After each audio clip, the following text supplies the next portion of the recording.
So, Lancaster, England, right? Picturesque, apparently rainy, and ground zero for the latest royal drama bomb.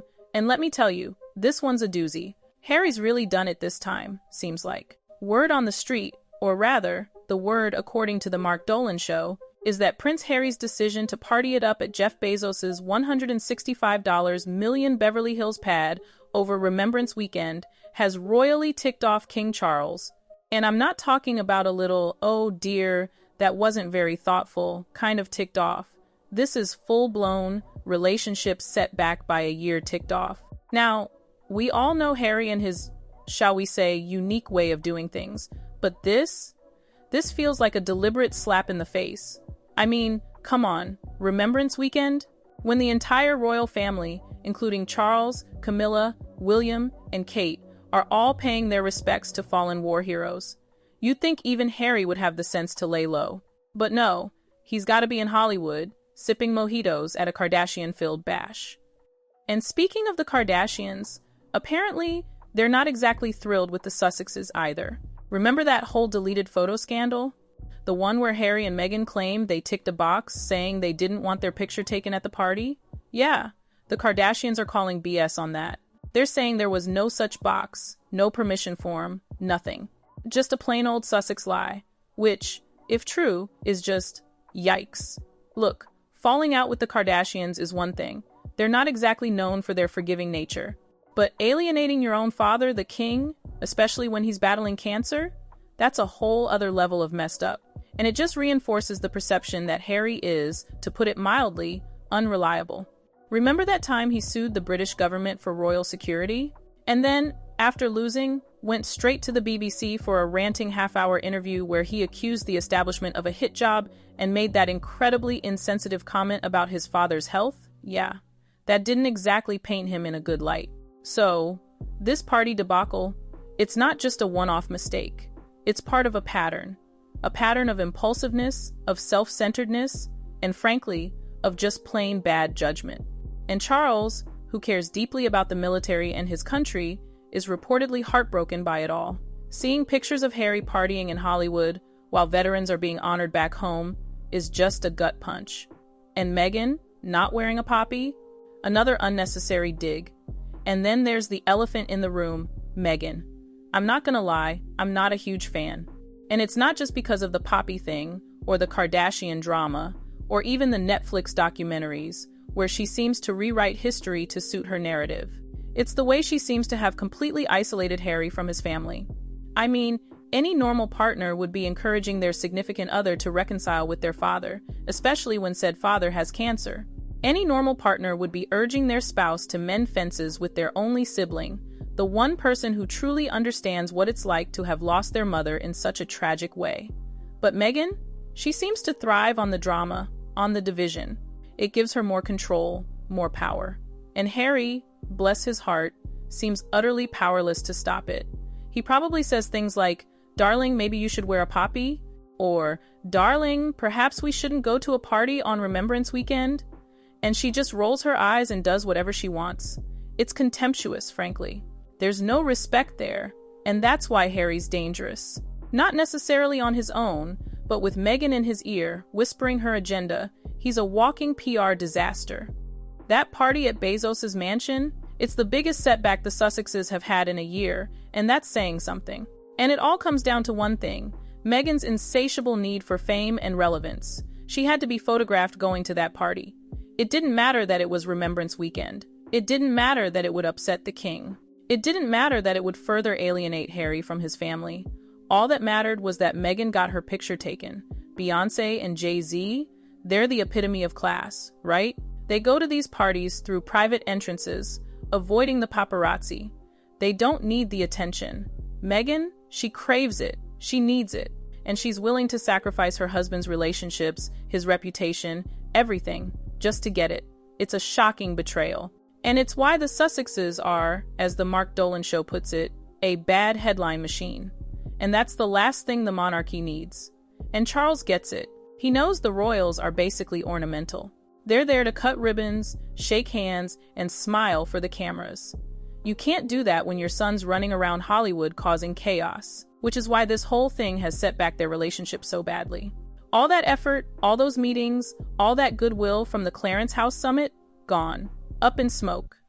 Honestly, it's like Harry's on a mission to self-destruct. I mean, writing letters to Australian astrologers with a fake crown on top, planning more fake royal tours. It's just bizarre.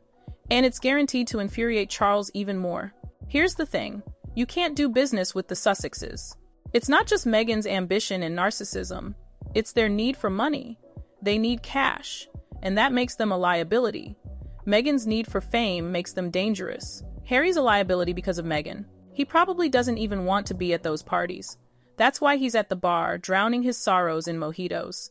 Their brand is at an all-time low, and they've only got themselves to blame. And it gets worse. Some royal insider told News Nation that William's gonna use this whole Kardashian party thing as ammunition to dispose of them when he becomes king. Dispose of them. It sounds like a mob movie. So, yeah, Charles is pissed, but William?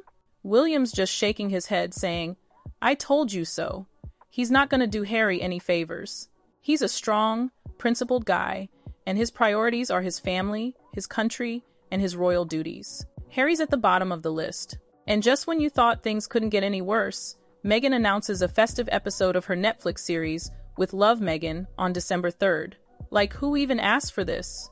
The promotional statement invites viewers to join Meghan in Montecito for a magical holiday celebration filled with festive cooking, handmade gifts, and cozy family traditions. Cozy family traditions? This is the woman who's disowned her own family and turned her husband against his. What does she know about family traditions? Netflix even says there will be simple tutorials for viewers to try at home. Tutorials from Meghan? Seriously? Don't do it. You'll burn your house down. But here's the kicker. Meghan's show is dropping the same week as Princess Kate's together at Christmas service at Westminster Abbey. It's like she's deliberately trying to overshadow Kate.